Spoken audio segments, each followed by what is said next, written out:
Bismillahirrahmanirrahim. Assalamualaikum warahmatullahi wabarakatuh. Selamat siang dan salam sejahtera untuk kita semua. Om Swastiastu, Namo Buddhaya, salam kebajikan, Rahayu. Yang saya hormati Saudara narasumber Ibu Anita dan kawan-kawan. Yang saya hormati Saudara Muhammad Rizal. Ini dari jauh ya. Terima kasih sudah ikut berkontribusi untuk teman-teman di perbatasan di Kalimantan Utara. Dan yang saya hormati Saudara Kasubag. Dan tentu yang saya banggakan Bapak Ibu semuanya, guru-guru kita yang luar biasa, guru kita yang cinta untuk berbagi, dan guru kita yang begitu memiliki ketulusan untuk selalu mengikhtiarkan agar proses belajar itu menyenangkan dan membanggakan. Ini adalah aset-aset masa depan kita. Jadi saya sangat berbahagia dan tanpa kita sadari bahwa Enggang Bendo Anta ini sudah masuk episode yang ke-40 ya. Ini luar biasa. Ini mudah-mudahan istiqomah terus ya, setia untuk melakukan proses saling berbagi, praktek-praktek baik dan selalu berusaha untuk meningkatkan kompetensi kepada sesama.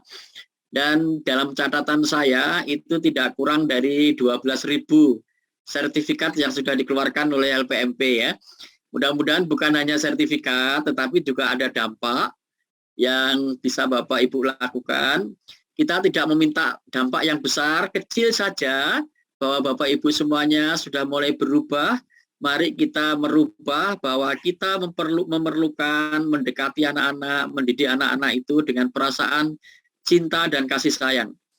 Jadi Bapak Ibu sekalian, saya sekedar mengingatkan saja bahwa ada penelitian ya dari RISE Semeru itu yang menunjukkan bahwa selama ini kelemahan dalam proses-proses peningkatan kompetensi guru itu ternyata karena tidak menyentuh pada bagian yang terdalam, bagian yang paling esensial di dalam diri guru itu, yaitu passion. Ya, passion itu kecintaan. Ada rasa kebahagiaan dia ketika dia bisa membantu peserta didik.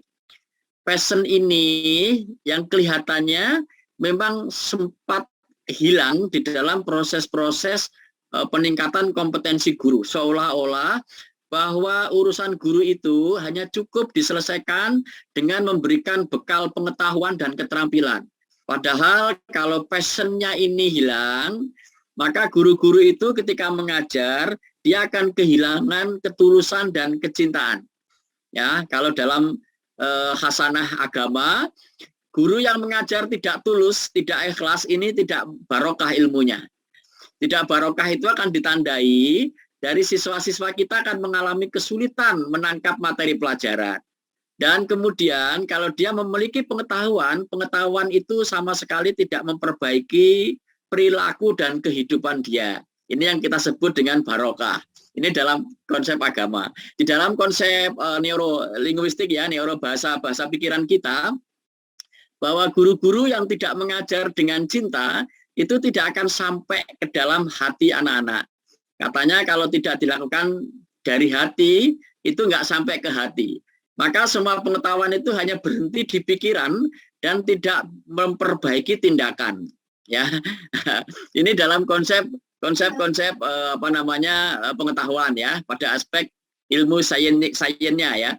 Nah, kemudian di samping itu, ketika kita hanya mengajarkan pada aspek pengetahuan, tidak kita ikuti dengan perasaan cinta dan kasih sayang, ternyata semua pengetahuan itu hanya sebentar saja melintas di pikiran anak-anak yang kemudian tidak membekas, ya, apalagi berpengaruh terhadap perbaikan kehidupan.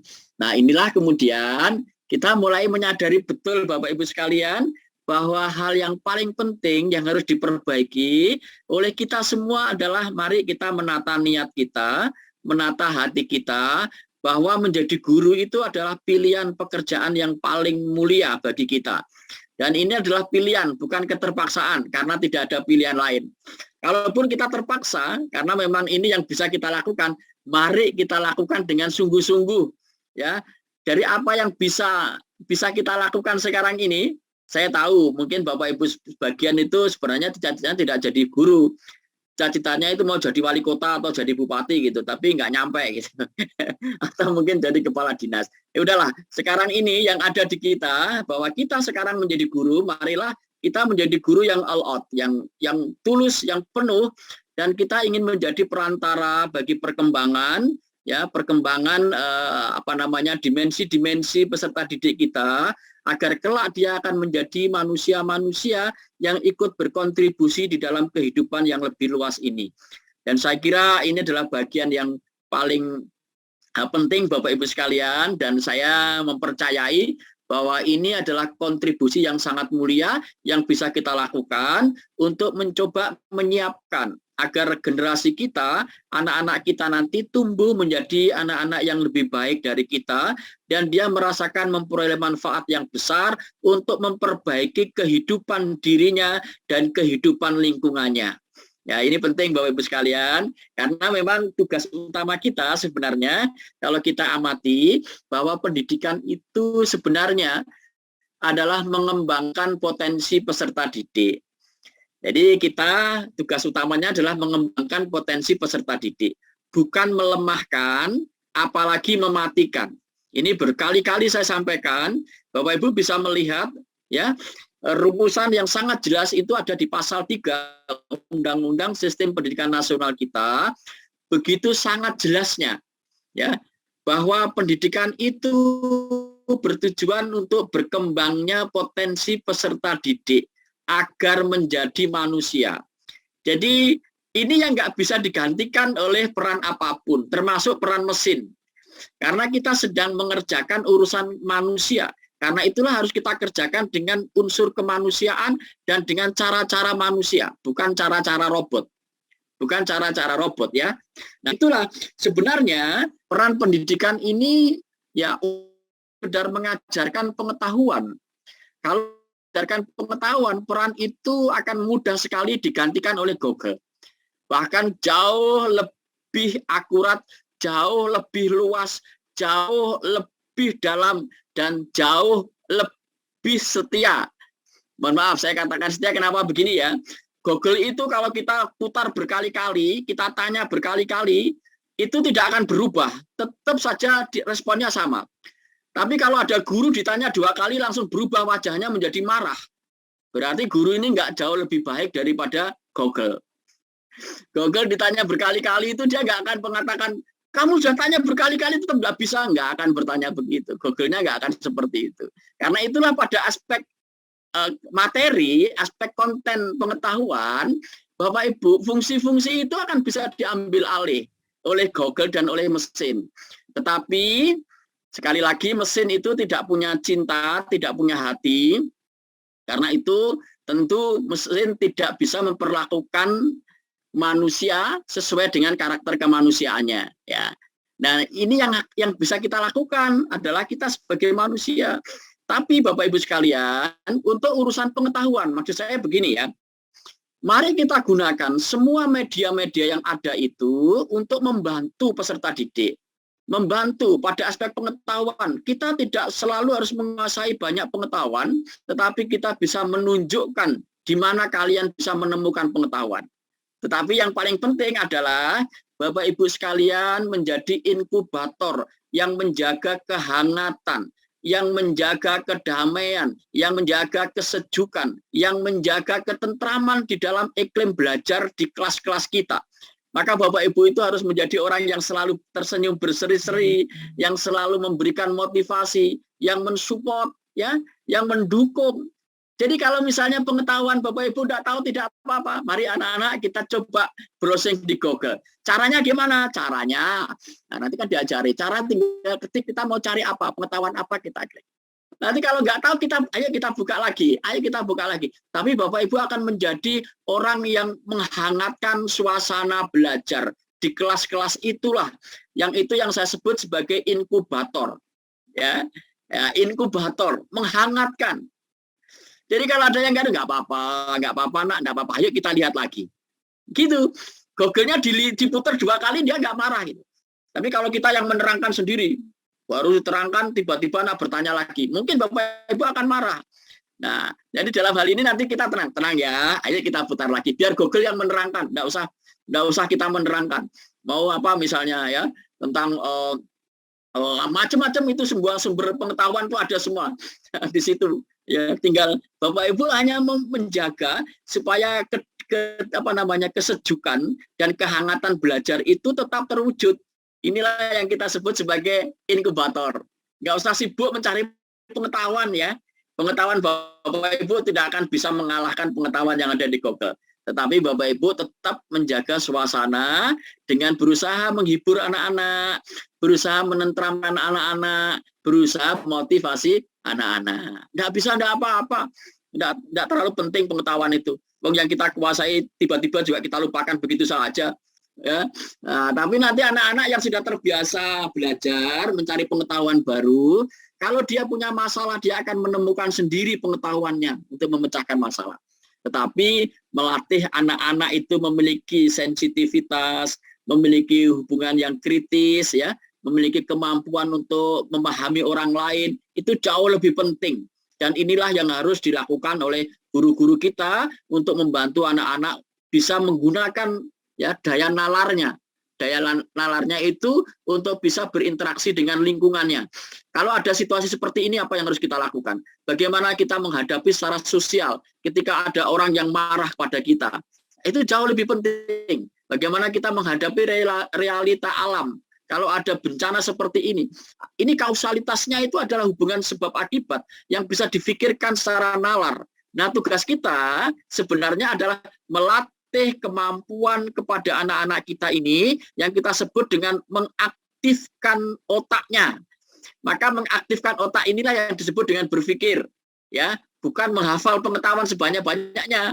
Ya, mengapa kok hal ini terjadi? Mengapa kok kita dibenci orang kalau kita berperilaku tidak baik? Ya, itu fenomena-fenomena yang bisa difikirkan. Ya, jadi kalau perlu misalnya anak-anak seandainya kamu sebagai bupati, wali kota, apa yang bisa kamu lakukan untuk bisa menciptakan satu kehidupan yang lebih damai? Ya, misalnya bagaimana bisa mencegah banjir? Apa yang bisa kamu lakukan kalau kamu sebagai bagian dari anggota masyarakat? Kalau kamu sebagai ya, bupati atau wali kota? Seperti ini jauh lebih merangsang kemampuan berpikir. Ya, daripada Bapak Ibu hanya menyuruh anak-anak menghafal pengetahuan lalu nggak bisa dibentak-bentak, itu tidak mengembangkan, itu justru melemahkan. Ya, jadi tadi ya, jadi tugas kita adalah mengembangkan potensi peserta didik agar menjadi manusia. Sekali lagi, menjadi manusia itu penting. Jadi tugas kita itu agar anak-anak itu jadi manusia, bukan jadi robot. Karena itu manusia dengan unsur-unsur kemanusiaannya. Jangan jadi manusia tapi setengah manusia. Itu yang disebut dengan manusia-manusiaan. Manusia yang tidak utuh. Ya, kelihatannya manusia tetapi perilakunya tidak manusia. Ya, itu namanya manusia yang tidak utuh. Lalu manusia yang kita harapkan itu seperti apa? Itu sangat jelas ya di rumusan undang-undang sistem pendidikan nasional. Nanti kalau ada waktu sempat-sempat gitu coba dibuka di pasal 3 di situ. Manusia yang diharapkan itu ya, itu adalah manusia yang beriman dan bertakwa kepada Tuhan Yang Maha Esa. Lalu kemudian manusia yang berakhlak mulia, manusia yang berilmu, manusia yang sehat, manusia yang kritis, manusia yang kreatif, manusia yang mandiri, dan jangan lupa juga manusia yang bisa hidup dengan manusia lain secara demokratis. Ini bunyinya seperti itu. Jadi menjadi warga negara ya, dan menjadi warga negara yang demokratis dan bertanggung jawab. Cukup Bapak Ibu sebagai pendidik itu pegang itu erat-erat. Ini yang dipegang erat-erat. Yang lain semua pengetahuan itu hanya merupakan perantara atau media agar kemampuan berpikir anak-anak itu lebih aktif. Tetapi kita tidak boleh lepas sama sekali dari rumusan tujuan pendidikan nasional itu. Maka kemudian Bapak Ibu sekalian dengan kebijakan Merdeka Belajar, sebenarnya Bapak Ibu sekarang diberikan kebebasan agar Bapak Ibu bisa mengantarkan anak-anak itu memiliki profil pembelajar Pancasila.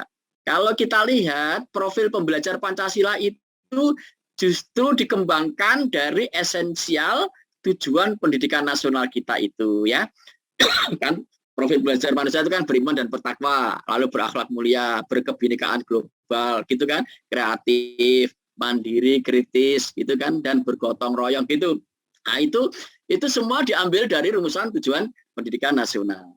Ya, ini yang mau kita harapkan Bapak Ibu sekalian. Ya, nanti dengan kebijakan Merdeka Belajar, seharusnya Bapak Ibu lebih memiliki otoritas untuk memberikan kesempatan yang lebih luas, kesempatan yang lebih besar bagi anak didik kita, supaya dia bisa berkembang secara optimal dan menjadi profil pembelajar Pancasila.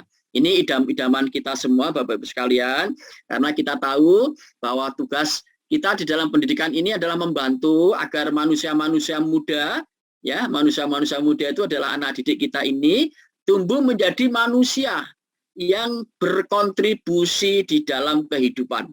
Ya, jadi yang berkontribusi itu artinya manusia yang tidak bermasalah. Ya, kalau dia bermasalah bagi dirinya sendiri, ya tentu juga akan membuat masalah bagi orang lain. Tapi kalau dirinya itu tidak bermasalah, maka dia bisa membantu memecahkan masalahnya orang lain.